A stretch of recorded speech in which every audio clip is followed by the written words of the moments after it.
Hello everyone, welcome to panacea आजकल। आज हम बात करने वाले हैं 29 सितंबर 2022 के करंट अफेयर्स के बारे में। हम देख लेते हैं हमारी आज की हेडलाइंस को।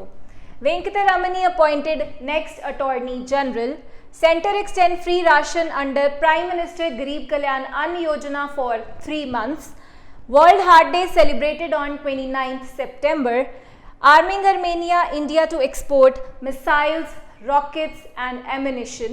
Myanmar court sentences Aung San Suu Kyi, an Australian economist, to 3 years jail. North Korea fires 2 ballistic missiles ahead of Kamala Harris' South Korea's visit. CBI launches Operation Garuda, arrest 175 alleged drug smugglers. PM declares open 36th National Games at Narendra Modi Stadium in Ahmedabad. तो अब हम बात करेंगे इनके detail के बारे में। Panacea tutor लाया है एक एजुकेशन प्लेटफॉर्म जहां पर अलग अलग कोर्सेस जैसे कि IAS, PCS, UGC net, SSC और बैंकिंग एग्जाम्स के लिए ऑनलाइन और ऑफलाइन क्लासेस की सुविधा उपलब्ध है। Comprehensive coverage of all the subjects through quality video lectures है। एप्टीट्यूड का topic that is blood relation, uncle's only daughter. He took the throne, तो जो थ्रोन पे एम्परर बैठते थे वो अपने साथ ले गए। Kohinoor diamond, the world famous Kohinoor diamond, वो भी मुगल ट्रेजरी से ले गए। फिर आया इकोनॉमिक प्रैग्मेटिज्म, यानी कि चाहे हमारे आपसे झगड़ा भी है तो भी हम आपसे व्यापार कर रहे हैं। जैसे चाइना है, हमारा झगड़ा होते हुए भी हम उससे व्यापार करें। PDF नोट्स और उनसे जुड़े हुए रिलेवेंट MCQs, साथ ही साथ comprehensive mock tests. So join panacea tutor for your successful and bright future. तो वेंकटरमणी जी को अपॉइंट किया गया है हमारा नेक्स्ट अटॉर्नी जनरल, और इनका जो टाइम पीरियड होगा वो 3 साल का रहेगा। और ये जो है ये के वेणुगोपाल जी को रिप्लेस करने वाले हैं। के वेणुगोपाल जी अपने 3rd एक्सटेंशन पर अब तक काम कर रहे हैं। उनकी जो एक्सपायरी है, उनकी जो रिटायरमेंट है वो होने वाली है 30th सितंबर को। तो उनके बाद जो है हमारे नेक्स्ट अटॉर्नी जनरल उस ऑफिस को होल्ड करेंगे। अगर हम बात करें उनकी पर्सनल लाइफ के बारे में, तो उनका जो जन्म है वो हुआ था पौंडीचेरी में 13th April 1950 को। उन्होंने 1977 को तमिलनाडु में रजिस्टर किया था अपने आप को एज अ लॉयर। उसके 2 साल बाद वो सुप्रीम कोर्ट में शिफ्ट हो गए थे। तो हमारी नेक्स्ट न्यूज़ है प्रधानमंत्री गरीब कल्याण अन्न योजना के बारे में। ये स्कीम को लॉन्च किया गया था हमारे प्राइम मिनिस्टर जी के द्वारा 2020 में। ये कोरोना में लॉन्च की गई थी। जो हमारी गरीब फैमिलीज़ हैं उनको अन्न प्रोवाइड करने के लिए इसे लॉन्च किया गया था। तो जो नेशनल सिक्योरिटी एक्ट 2013 के अंडर जो फूड हम उन्हें प्रोवाइड किया जाता है, जो फूड ग्रेन्स प्रोवाइड किए जाते हैं, उसके अलावा उनको 5 किलो और राशन जो है पर पर्सन पर फैमिली को दिया जाने का ऐलान किया गया था। और ये जो स्कीम है ये सितंबर में एक्सपायर होने वाली थी, लेकिन अब उसका एक्सटेंशन कर दिया गया है, एक्सटेंड करके उसे दिसंबर तक ले जाया गया है। अगर हम बात करें उसके एक्सपेंडिचर के बारे में, तो जो एडिशनल 3 months हैं उनका जो एक्सपेंडिचर होगा वो 44,762 करोड़ होगा। अगर हम बात करें ओवरऑल एक्सपेंडिचर के बारे में, तो ओवरऑल एक्सपेंडिचर जो है वो 3.91 लाख करोड़ पूरी स्कीम के अंडर हुआ है। हमारी नेक्स्ट न्यूज़ है वर्ल्ड हार्ट डे 2022 के बारे में। तो 2011 तक जो था 24 सितंबर को वर्ल्ड हार्ट डे मनाया जाता था, लेकिन उसके बाद ये डिसीजन लिया गया कि 29 सितंबर को वर्ल्ड हार्ट डे के तौर पे रिकॉग्नाइज किया जाएगा। अब इसके रिलेटेड इस साल की 2 बड़ी खबरें हैं। जो पहली खबर है वो है एक वेबिनार जो दिल की बात के नाम से हुआ था। तो इस वेबिनार को ऑर्गेनाइज किया गया था टॉप कार्डियोलॉजिस्ट की तरफ से। तो उसमें उन्होंने बात की थी हार्ट डिजीज़ से बचने के बारे में, कि कैसे हम ऐसे प्रिवेंटिव मेजर्स ले सकते हैं जिससे हम अपने हार्ट डिजीज़ से बच सकते हैं।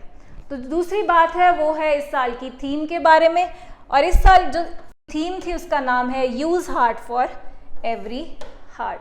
तो ये था हमारा वर्ल्ड हार्ट डे 2022।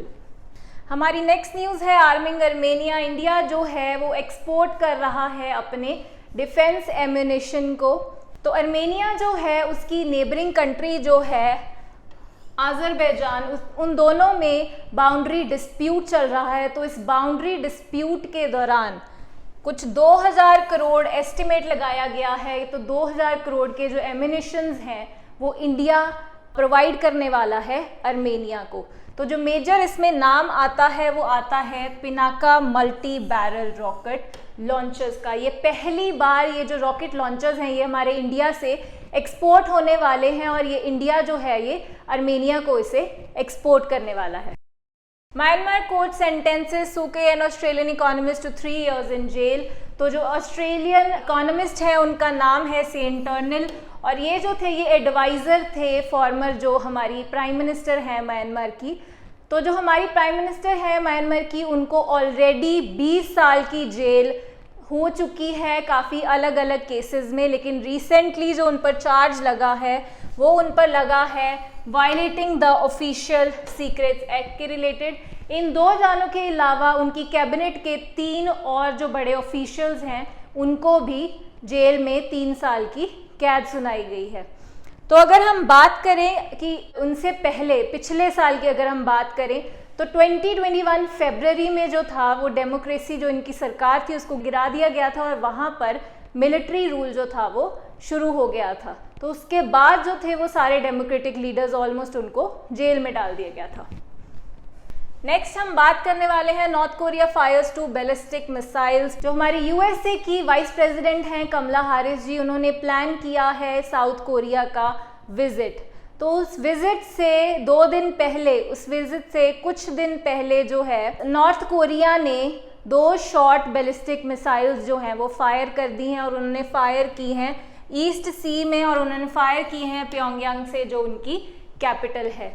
लेकिन यहाँ पर एक बात है कि उससे 2 दिन पहले एक मिलिट्री ड्रिल हुआ था साउथ कोरिया और यूएसए के बीच में।